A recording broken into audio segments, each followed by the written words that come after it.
ici que rentre en action donc Lottie.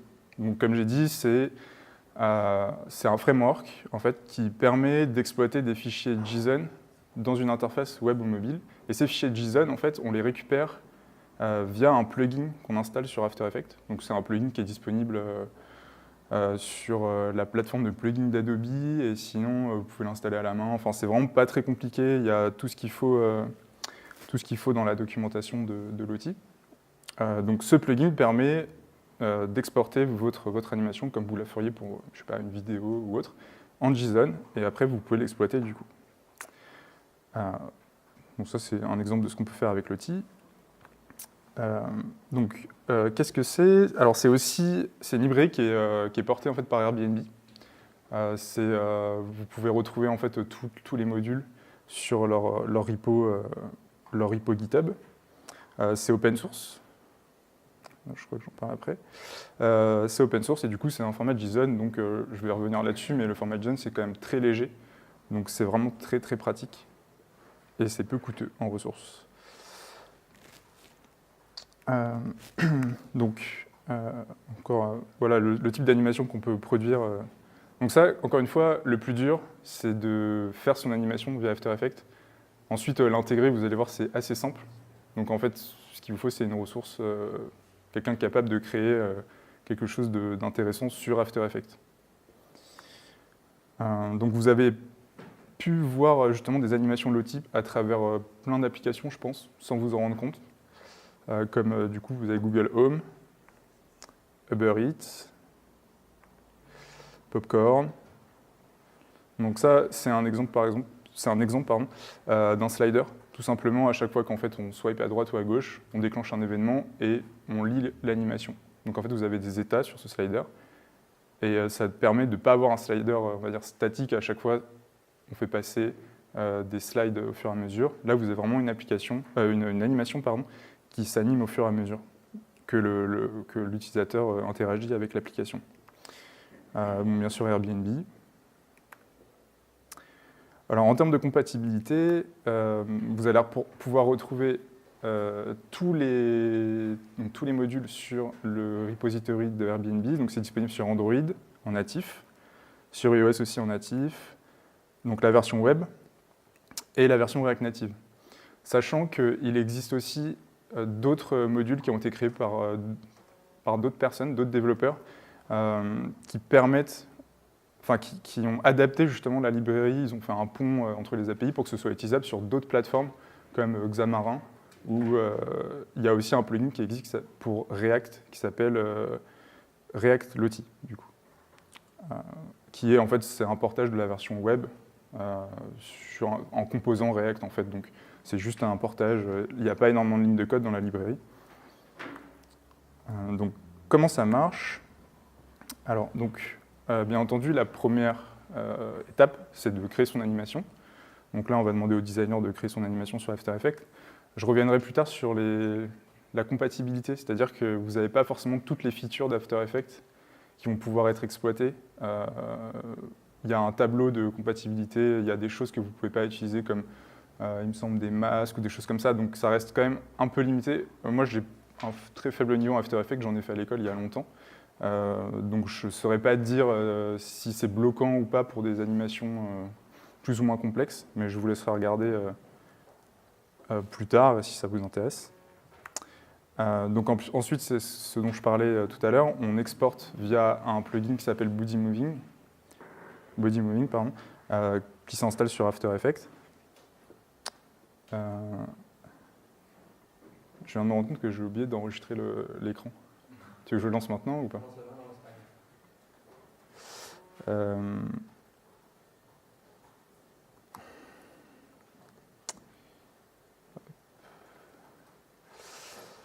Donc pour vous montrer tout simplement sur After Effects, donc ça c'est une animation que j'ai réalisée. Honnêtement, c'est le truc qui m'a pris le plus de temps, je pense, encore plus longtemps que préparer la conférence. C'est juste un bouton qui fait un on-off en fait. Et c'était juste tout simplement pour vous montrer comment ça marche. Donc vous avez le body moving qui est déjà installé. Je l'ai installé préalablement parce que ça évite de perdre du temps. Et donc en fait, vous avez simplement la composition qui va apparaître, et vous avez juste à faire un render, et en fait, ça va vous exporter votre fichier JSON. Donc c'est vraiment très simple. Alors par contre, vous ne pouvez pas faire l'inverse, c'est-à-dire qu'une fois que vous l'avez exporté, vous ne pouvez pas le réimporter au format JSON dans After Effects, il ne le lira pas. Donc j'en parlerai après, il y a quelques façons de modifier directement. Enfin, on peut modifier, c'est un fichier JSON, c'est du code, donc on peut le modifier. Mais en revanche, enfin, c'est juste des lignes de code qui sont... Ça se rapproche un peu du XML et c'est vraiment pas très pratique de modifier ça directement. Mais il y a des outils qui existent pour le faire. Je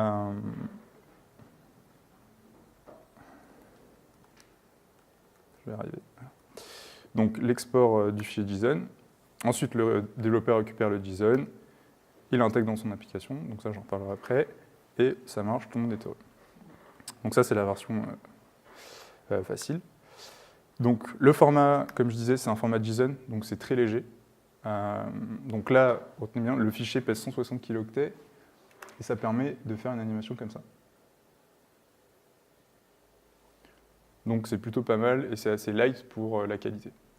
Sachant que c'est scalable, donc vous pouvez le mettre en full screen, en plus petit, ça ne posera pas de problème. Donc c'est plutôt chouette. En termes de code, alors là c'est propre. Enfin, la première ligne c'est l'ajout de la librairie dans le projet. Est-ce que tout le monde est... Enfin, est-ce que le pourcentage de développeurs ici, c'est... Ok, c'est pour savoir si du coup dans les exemples de code, il n'y en a pas énormément, mais si je dois expliquer certains aspects. Donc là en fait c'est simplement qu'on utilise Yarn pour gérer nos dépendances. Donc là on va installer la librairie Lottie, donc là c'est propre à React Native. Si j'avais utilisé la version web, ça aurait été Lottie Web, Lottie, enfin si c'était la version iOS ou Android, Lottie iOS et Android. Alors React Native, pour ceux qui ne connaissent pas, c'est un framework en JavaScript qui est développé par Facebook, qui permet en fait de faire des applications natives cross-platform en JavaScript et de les déployer vraiment comme des applications natives. Donc nous, par exemple, on ne développe que là-dessus parce qu'on a déjà, on est plus à l'aise en JavaScript et on n'a pas de ressources, on n'a pas de développeurs iOS ou Android. Et l'avantage, c'est que ça permet de faire plus ou moins un tronc de code pour les deux plateformes. Donc c'est assez pratique aussi. Donc là, je reviens sur l'outil. Donc le Yarn Add, ça nous permet d'ajouter la librairie. Et ensuite, les deux autres lignes, c'est propre à React Native. On doit lier en fait nos modules à notre projet. Mais en version web, vous n'aurez pas besoin de faire ça. Donc, en termes d'utilisation, c'est assez simple. Donc, Lottie nous propose des outils. Donc là, on a ce qu'on appelle la Lottie View. En fait, c'est un composant React Native qui va prendre juste un paramètre qui s'appelle source et dans lequel je vais juste require mon JSON et ça va afficher mon application, mon animation, pardon. Donc ça, c'est la version basique. Ensuite, ce qui est chouette, c'est que vous avez un contrôle total sur l'application. C'est-à-dire que vous pouvez la mettre dans votre projet, lancer un play et l'application, enfin l'animation, je vais y arriver, l'animation va se lancer sans aucun autre besoin d'options, de paramètres. Par contre, si vous voulez gérer votre application de manière plus pointue, vous avez plusieurs propriétés. Donc vous avez Progress. Progress, en fait, ça indique, c'est un chiffre entre 0 et 1 qui indique en fait c'est chaque frame de votre animation. Donc par exemple, si vous voulez que l'animation commence à la frame 30, bah, vous mettez 30 et l'animation commencera à ce moment-là, et pas à 0. Ensuite, vous avez Speed, donc, comme son nom l'indique, c'est la vitesse de l'animation, vous pouvez l'accélérer, décélérer. Enfin, non, vous ne pouvez pas vraiment décélérer, vous pouvez l'accélérer, et en fait, si vous mettez une valeur négative, ça jouera en fait l'animation dans l'autre sens. Donc ça, c'est plutôt utile, par exemple, je vous montrerai après, quand vous voulez faire un bouton qui a un état, je clique dessus, il passe à un état B, et quand je reclique dessus, il repasse à son état A. Donc c'est plutôt pratique. Et c'est juste du coup une variable qui va changer entre 1 ou moins 1. Ensuite, vous avez loop. Loop, du coup, true ou false, c'est pour savoir si l'animation doit se lancer en boucle ou pas. Ensuite, vous avez style qui va reprendre les propriétés du composant box, il me semble, de React Native. Nous, ce qui nous intéresse ici, en fait, c'est qu'on peut lui passer un width ou un height pour lui dire je veux que tu fasses telle taille. Plutôt que si en fait on lui passe rien, l'application va s'étaler sur tout l'écran ou sur son conteneur en fait. Et ensuite, on a Image Assets Folder, qui est juste un paramètre requis par Android. On doit lui passer en fait le chemin des assets, sinon ça pose problème. Et le ref, c'est une des particularités. Enfin, on est obligé en fait de faire ça avec l'outil pour avoir une référence de notre composant, qui après en fait nous permet d'utiliser les méthodes exposées. Donc on a play et reset. Donc play c'est pour lancer l'application, reset c'est pour la faire revenir à 0. Donc le progress va revenir à 0. Alors si vous voyez, on a play avec deux paramètres. C'est en fait, c'est le start et le end. On peut lui dire je veux que tu fasses seulement de tel frame à tel frame. Donc là, je vous montrerai des exemples un peu plus précis après. C'est typiquement dans le genre pour les sliders, ça nous permettait en fait de dire je veux que tu fasses un play de tel frame à tel frame, puis quand je vais au suivant, tu passes de tel frame à tel frame. Donc c'est assez pratique. Par contre, c'est tout ce qu'on a comme méthode, on n'a que play ou reset. Et donc c'est là qu'intervient animated value. Donc c'est une autre façon de contrôler l'animation, qui est propre enfin c'est une librairie qui est embarquée directement dans React Native, donc vous pouvez l'utiliser sur vos projets.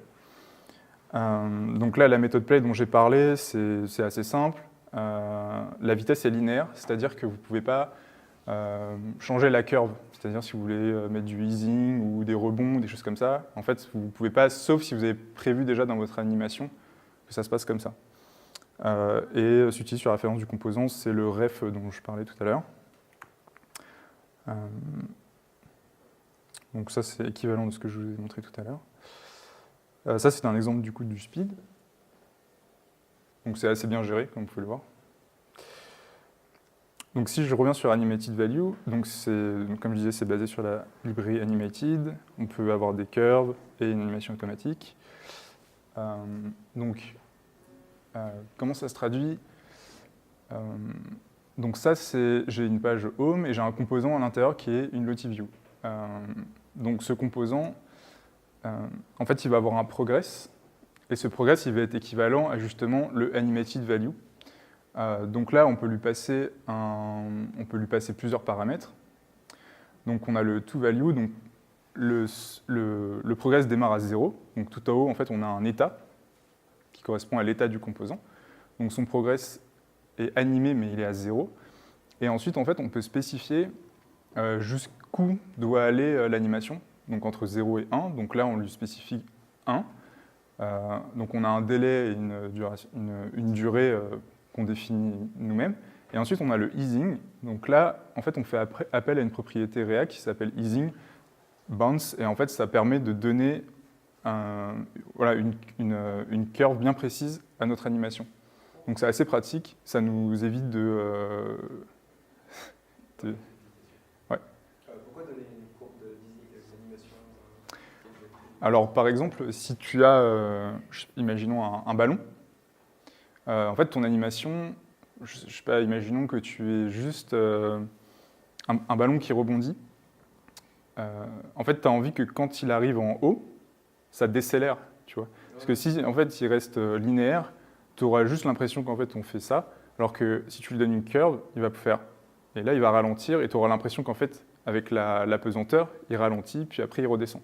Donc là, c'est un exemple assez simple, mais il y a énormément d'outils dans React pour justement donner d'autres courbes à notre animation. Donc c'est assez pratique. Et donc là, ce qui se passe, c'est on lui dit donc component dit mount, on dit qu'en fait, une fois que le composant est chargé par le JavaScript, on lui donne un autre progress et on lui met directement un start pour que l'animation tourne pour que l'animation tourne dès que l'application se lance. Je pourrais vous montrer des exemples après, je ne sais pas si je l'ai mis ici. Donc Animated, je vous invite à regarder parce qu'il y a vraiment énormément de configurations et d'outils de customisation pour vos animations, donc c'est plutôt chouette. Donc là, j'ai passé un use case qui s'appelle Onboarding, qui ressemble à ça. Donc ça, c'est l'animation qui a été créée sur After Effects. On a une succession de d'icônes qui changent de forme. Donc ça, typiquement, si on avait un onboarding classique, c'est-à-dire j'arrive sur une application, j'ai l'étape 1 du onboarding, je fais un swipe, j'ai l'étape 2, mais je vais avoir un glissement en fait, de mes slides. Donc un peu statique, on va dire. Nous, ce qu'on va essayer de faire, c'est de... Je vais vous montrer directement. Nous, ce qu'on va essayer de faire, en fait, c'est ça. C'est-à-dire, j'ai l'étape 1, et quand je swipe à gauche, pardon, non, à droite, j'ai mon icône qui se transforme. En fait, j'ai mon animation qui passe de l'état 1 l'état 0 à l'état 1, puis à l'état 2, puis à l'état 3. Et je peux faire la même chose dans le sens inverse. Donc ça, comment ça marche? Donc en fait, on divise notre application en steps. Donc on a le start et le end pour chaque frame. Donc moi, je sais que dans mon application, de 0 à 30, c'est le premier picto, puis de 30 à 79, le deuxième, etc. etc. C'est les frames de After Effects. Ouais, ça, c'est les frames d'After Effects. Exactement.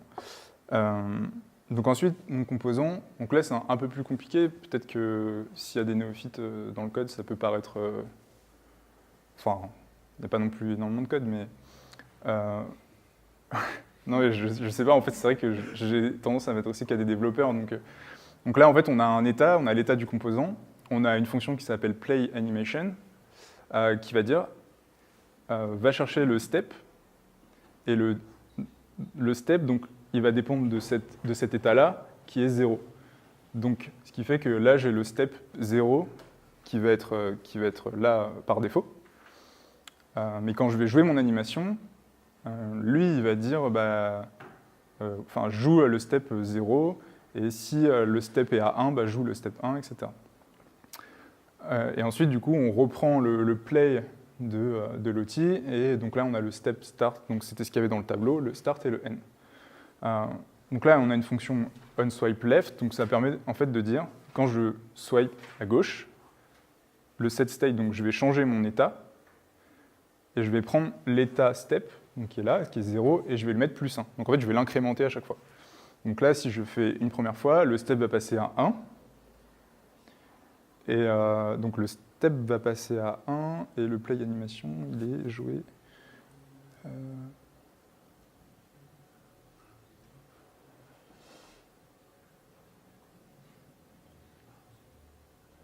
Ah oui, non, c'est ça. C'est qu'en fait, le play animation, du coup, la stage change, donc lui, il écoute, et il va mettre à jour son état et passer au step 1, puis step 2, puis step 3. Et je vous montrerai, j'ai fait une modification où on a le sens inverse, comme je vous ai montré dans l'application. Donc tout ça, c'est des choses qu'on a directement avec React Native, en fait. Ça nous permet de détecter les mouvements de swipe, enfin de gesture en général. D'ailleurs, il manque un modulo, non? Oui, alors par contre, il n'y a pas les imports, j'ai pas mis les imports au-dessus. Ah, mais je dis, s'il fait step, il va... Oui, du coup, après, il n'y a plus de step, du coup, il plante. Ouais. C'est pas gentil, ça, de le faire remarquer. Non, mais sinon, ça rentrait plus dans l'exemple, c'est pour ça. Donc on a un autre use case, donc, qui est un bouton animé. Donc c'est ce dont je parlais tout à l'heure, c'est l'état de 0 à l'état 1, puis le reverse. Donc là, c'est exactement ce qu'on a. Je clique une fois, j'ai l'animation qui se déploie, et quand je reclique une fois, c'est l'inverse. Donc ça va ressembler à ça. On a à peu près la même chose, c'est-à-dire qu'on a un état, donc est-ce que c'est bookmarké ou pas, et le progress. Donc le progress, c'est comme tout à l'heure, c'est 0.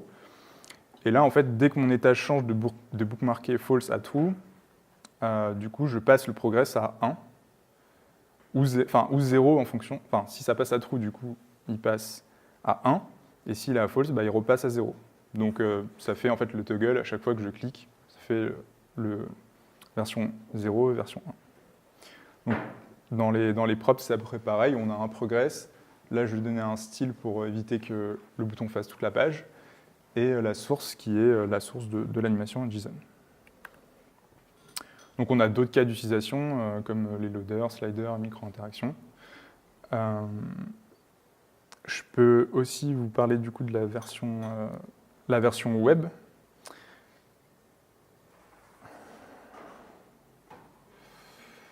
Donc la version web, ça va être simplement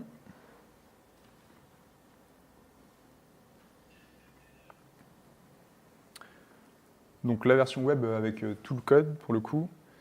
Ouais.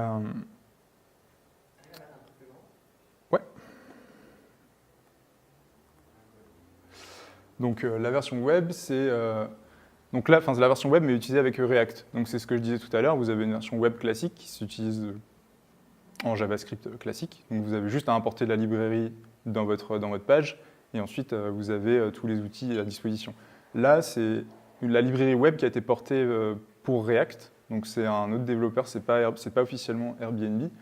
Et ça permet en fait d'avoir un composant qu'on peut utiliser directement dans React sans avoir à le faire nous-mêmes à la main avec la lib web. Donc là, c'est à peu près la même chose. J'ai un state qui est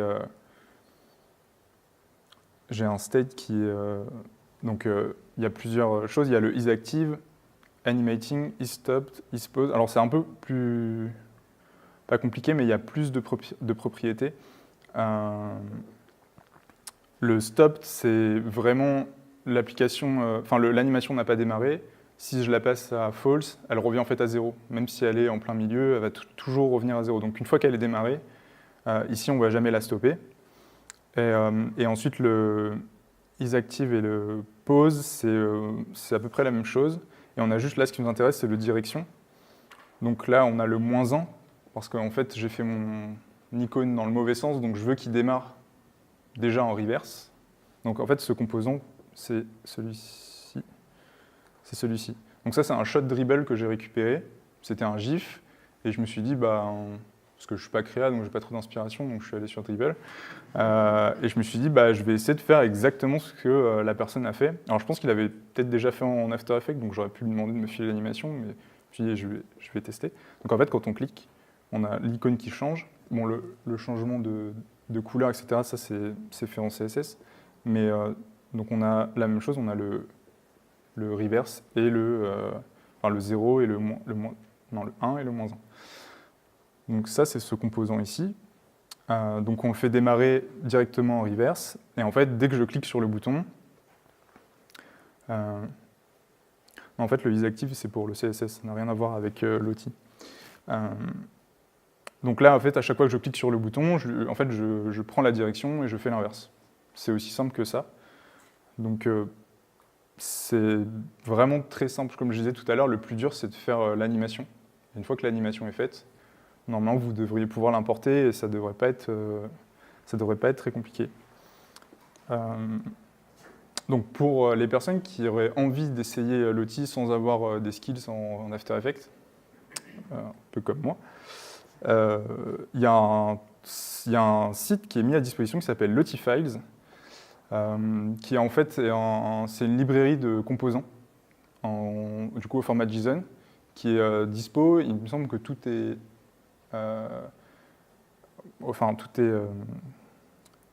open source, il n'y a pas de copyright, il me semble que vous pouvez les utiliser, alors à vérifier. Mais en tout cas, c'est fait pour ça. Donc ça ressemble à ça, vous avez vraiment de tout, vous pouvez chercher, il y a pas mal de composants qui sont basiques, comme vous voyez l'étoile pour le favori, des choses comme ça. Vous pouvez aussi soumettre vos propres icônes, donc pourquoi pas. Il y a vraiment pas mal de choses, donc je vous invite à aller voir. Donc là, par exemple, si je tape check, j'en ai pléthore. Et ensuite, il y a un outil aussi qui est vraiment sympa, ça s'appelle la preview sur l'outil. Enfin, sur Lotifiles, pardon. Ça vous permet d'importer vos JSON directement sur le site et d'avoir un rendu directement pour voir si c'est correct ou pas avant d'essayer de le mettre dans du code. Comme ça, je sais pas, imaginons que vous fassiez appel à... Enfin, moi, je suis développeur, je fais appel à quelqu'un d'externe pour faire une animation.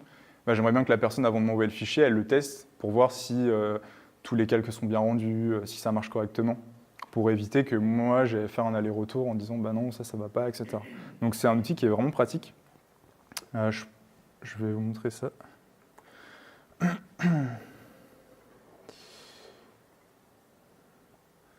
Donc là, si je mets mon animation... Donc là, comme l'animation est blanche, on voit rien, mais je peux changer le background. Donc on voit ça directement. Alors comme je disais tout à l'heure, on ne peut pas réimporter un fichier JSON dans After Effects. Donc si vous récupérez des sources, et par exemple la couleur ne vous convient pas, ben, en fait vous pouvez la changer en bidouillant dans le code, mais ça reste assez complexe, je pense. Et du coup, avec cet outil-là, vous avez un petit bouton ici qui s'appelle Custom. Et donc quand vous cliquez dessus, vous avez en fait la main sur les couleurs des calques de votre animation. Donc ça permet de faire des modifications assez rapides, c'est plutôt chouette. Comme si vous récupérez des sources qui ne sont pas à vous, plutôt que d'essayer de bidouiller ou de demander à l'auteur de changer une couleur ou autre, enfin, ce serait impossible. Donc là, vous avez cet outil et vous pouvez en fait retécharger directement le JSON avec la bonne couleur, etc. Donc c'est plutôt intéressant.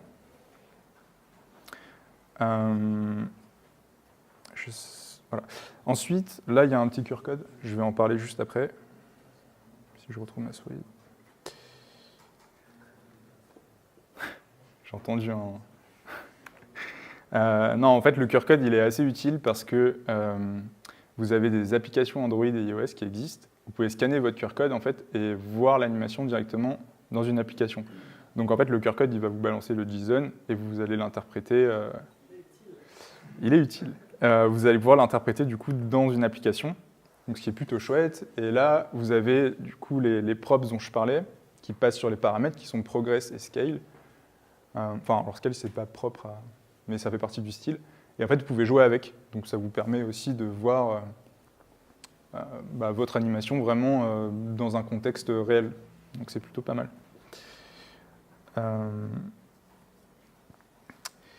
Donc c'est plutôt pas mal. Donc ça, c'est les features d'After Effects qui sont supportées ou non dans l'outil. Il me semble que j'avais ouvert... Non, peut-être pas. Non, ça quitte. Donc il y en a quand même énormément de supportés. Là, par exemple, sur iOS, on voit qu'on ne peut pas gérer des gradients. Il y a des choses, voilà, après, comme je ne connais pas vraiment After Effects, j'ai des restes de l'école, mais je ne saurais pas dire si c'est très handicapant ou pas en fonction des features. Donc ça, s'il y a quelqu'un ici dans la salle qui est adepte After Effects et qui peut nous en dire plus, ce serait intéressant de le savoir. Mais en tout cas, il y a une grille de compatibilité, donc c'est plutôt intéressant. Et ensuite, je voulais parler d'un outil qui s'appelle Haiku, pardon. Qui est en fait un site, parce qu'on m'a posé la question, est-ce que c'est possible de faire des animations sans After Effects? Donc en fait, je voulais parler de ça, c'est une espèce de WYSIWYG en fait, de l'animation.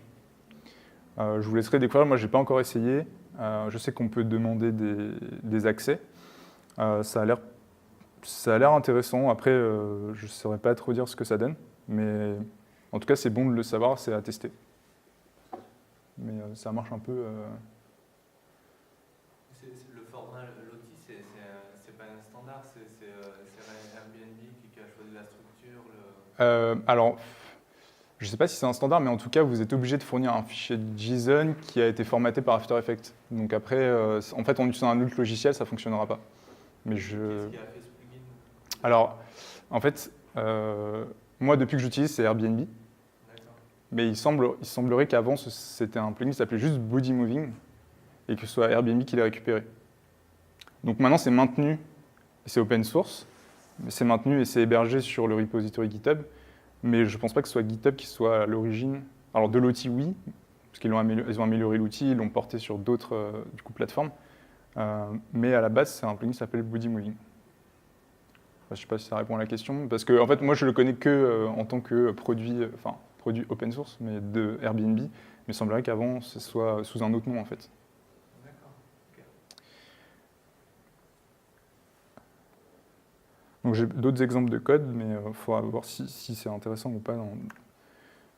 Ah non, ça a quitté la présentation.